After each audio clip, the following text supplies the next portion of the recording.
Welcome back. Provincial unions are starting to question the sustainability of the 14-team domestic rugby championship. They have plenty in Southland are worried that while the structure might be good for rugby, it's very tough on provincial finances. John McDermott has more. And Southland joyous, why not? Their best season for years. Solid results, encouraging crowds. So why is the Southland Rugby Union calling in the accountants? We want to know whether having an Air New Zealand Cup team is sustainable from a small region like Southland. After two $250,000 losses in a row, Southland will break even this year. But only two provincial unions are expected to turn a profit. It's got more difficult really since the Air New Zealand Cup started with 14 teams. And there's sympathy from the big unions. Maybe we need to all brainstorm, get our heads together, because you don't want to lose somebody like Southland or somebody like Bay. You know, they've given a lot to New Zealand rugby. Wilson is thrown. Roger Clark believes Southland will remain a cup starter, but locals worry about retaining players. You can't blame them for being enticed away with a big dollar at somewhere else. You know, it all gets down to money, I suppose, what we can afford and what we can't.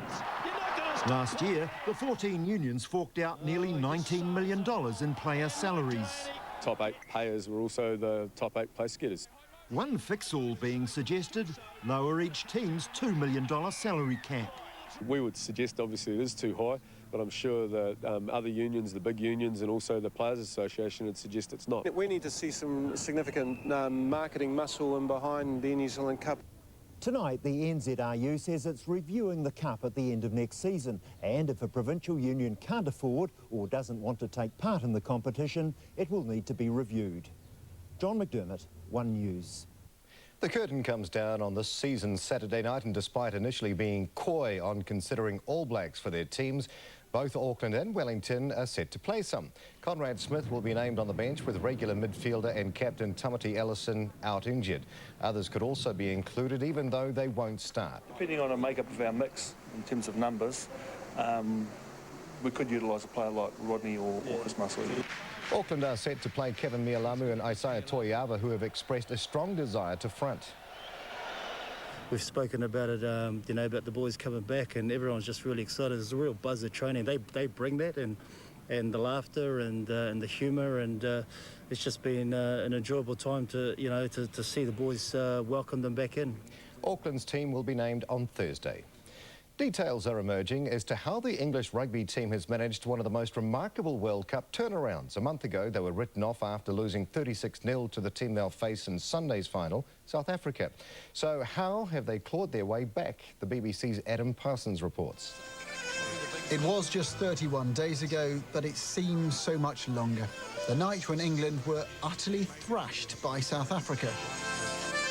An injured Johnny Wilkinson watching forlornly, his teammates battered, bloody and bemused. That night, England's squad left the Stade de France in Paris at around midnight to make the short coach journey back around the Paris ring road to their hotel, the Trianon Palace near Versailles. Later that morning, despondent senior players told the coaching staff they wanted changes to the team's tactics. It was a pivotal and extraordinary meeting because at the same time back home, the nation's back pages were already delivering a savage verdict, the champions' chances being written off. So what happened behind those closed doors? Well, according to one of England's leading players, it was about organisation and soul-searching. We had a pretty open session after the South Africa game and, you know, just really simplified our game plan to make sure that everyone, in terms of, there's a lot talked about rugby and a lot of it sometimes nonsense, but actually just in terms of the detail of people's jobs, so people basically understand our basic attacking structure and our basic defensive structure. A hamstring injury means Lucy will miss the final, yet for his team the effects of that seminal meeting linger on. It was there, crucially, that England decided to eschew flair and individuality in favour of grinding efficiency and team spirit, and they now sit on the edge of making history. As you just heard, England, though, suffered a blow ahead of the final with the player featured in their story ruled out with injury. Winger Joss Lucy, who scored the only try of the match over the win over France, tweaked a hamstring late in the first half. His replacement will be named on Thursday. No such injury problems for the Springboks, who have invited former President Nelson Mandela to the final. He was on hand when the Springboks won the Cup in '95.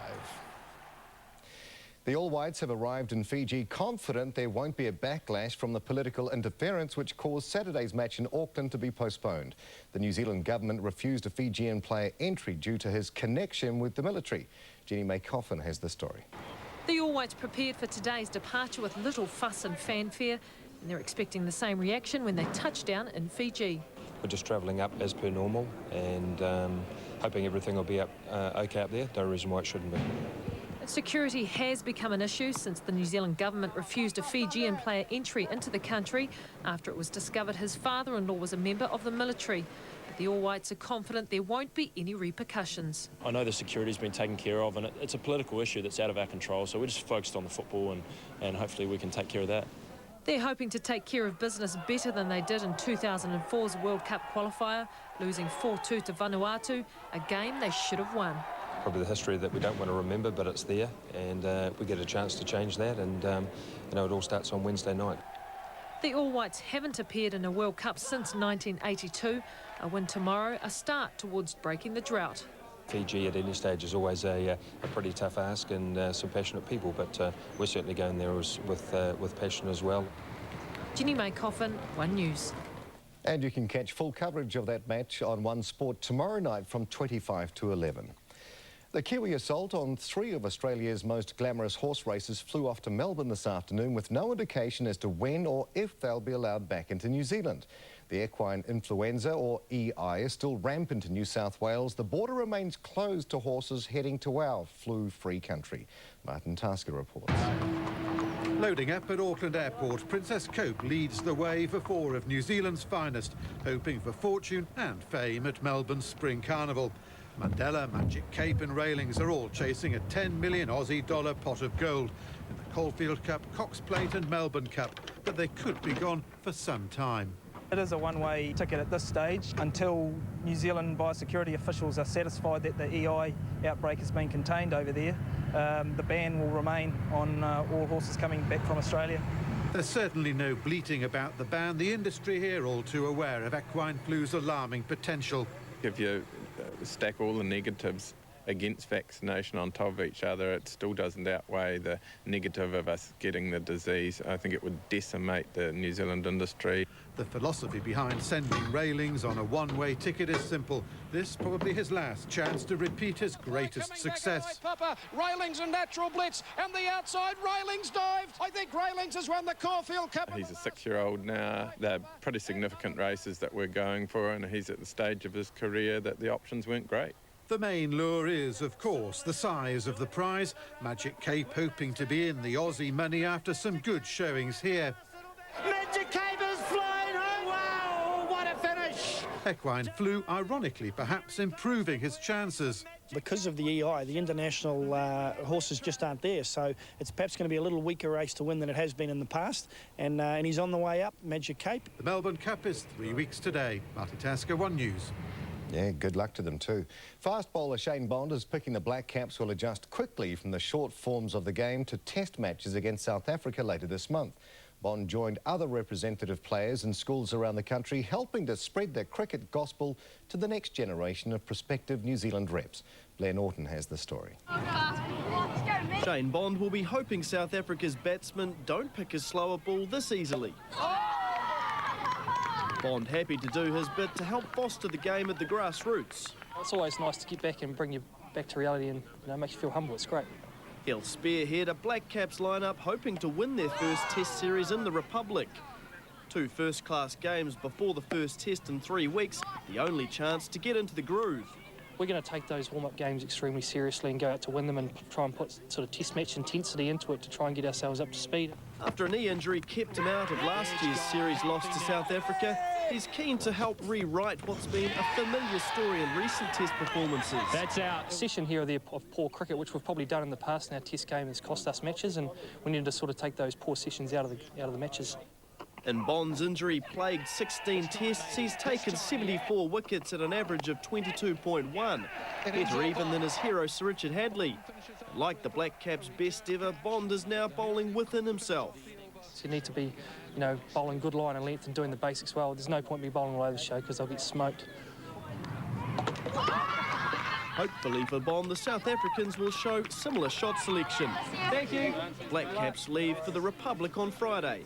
Glenn Orton, One News.